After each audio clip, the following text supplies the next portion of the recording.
Oi, pessoal! Hoje a gente vai mergulhar na história pessoal e poderosa de Sonora Jah, que ela conta no livro Como Educar um Filho Feminista. E olha, já vou avisando, isso aqui não é um guia com passo a passo, tá? É o relato sincero e muitas vezes difícil da jornada de uma mãe.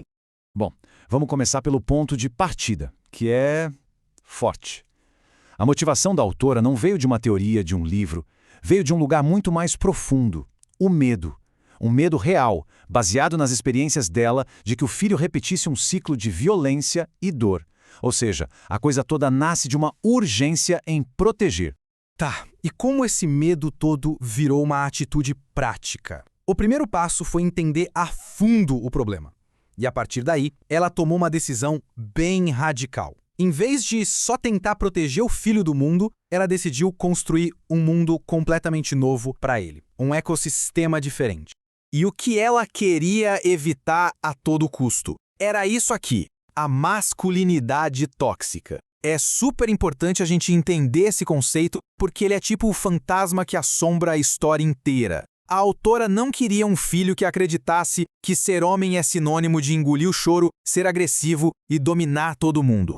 E aqui vem a grande virada de chave da história dela. Para Sonora, feminismo não era uma matéria na escola, um conjunto de regras a serem seguidas, não. Era o próprio ar que eles respiravam, era o chão onde pisavam, era o ambiente em que a vida deles acontecia. E essa ideia fica muito clara aqui. O feminismo era a água, sabe? Algo que estava lá desde antes do nascimento. Era o tempo, no exemplo que ela dava com a própria carreira e independência. E era o espaço, na decisão super drástica de mudar de país, de continente, para fugir de um ambiente que ela via como tóxico. Mas é claro que uma jornada dessas não se faz sozinha. A autora sacou que para construir esse mundo novo para o filho, ela ia precisar de ajuda. Ia precisar de uma comunidade, uma verdadeira aldeia que ela teve que construir do zero com gente que compartilhava dos mesmos valores. E essa aldeia tinha nome, tinha rosto, não era uma ideia abstrata. Tinha a Ruth, que conseguia traduzir as ideias mais complexas, a Jen, que era a amiga que chegava junto e cobrava a responsabilidade no dia a dia, a Shanna, que mostrou um outro jeito de ser homem, um jeito mais gentil, e a Suhani, a irmã dela, que era aquela base de apoio para todas as horas, cada uma com um papel fundamental. Esse momento aqui é pequeno, mas diz tanta coisa. Mostra que o apoio dessa aldeia não era só na conversa, na teoria. Era na prática. Era uma amiga intervindo ali, na hora, para quebrar um padrão, um papel de gênero, ensinando sobre cuidado e responsabilidade de um jeito muito direto e real. Bom, agora a gente entra numa parte bem delicada da história, a influência dos homens na vida deles. Como lidar com os modelos masculinos, tanto aqueles que inspiram, quanto aqueles que representam justamente o que ela queria evitar. A figura do pai da autora é um exemplo muito forte dessa complexidade. Por um lado, ele ensinou a ela a ser forte, a ser independente. Por outro lado, ele era extremamente violento com a mãe dela.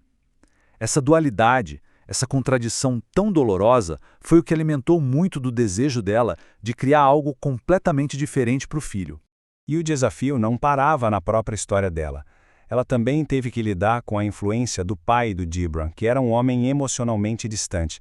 Quer dizer, um obstáculo diferente, mas ainda assim um obstáculo na missão de construir um novo modelo de masculinidade.